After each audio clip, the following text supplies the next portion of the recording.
ఇలాంటి ఏవైనా ఇంట్లో జరిగినప్పుడు దయచేసి మీ వాళ్ళకు చెప్పండి.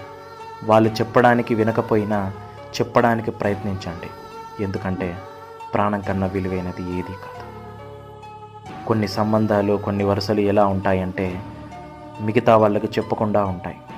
వాటిని మీరు ఎలా చెప్పాలని ఆలోచించండి. చనిపోవడం చాలా కష్టం, కానీ చెప్పడం మాత్రం చాలా ఈజీ. దయచేసి నిండు ప్రాణాన్ని బలి తీసుకోకండి. మరియు ఇంట్లో వాళ్లకు స్వేచ్ఛ ఇవ్వండి. వాళ్ళు ఎలాంటి సమస్యలు తలపెత్తున్నాయో, వాళ్ళకి ఎలాంటి సమస్యలు వాళ్ళు ఇబ్బంది పడుతున్నారో ఆలోచించి నిర్ణయం తీసుకోండి. మీ అందరికి ఒక చిన్న అవగాహన రావాలి, ఈ వీడియో చూసి అందరూ ధైర్యంగా రావాలని మా ఈ చిన్ని ప్రయత్నం.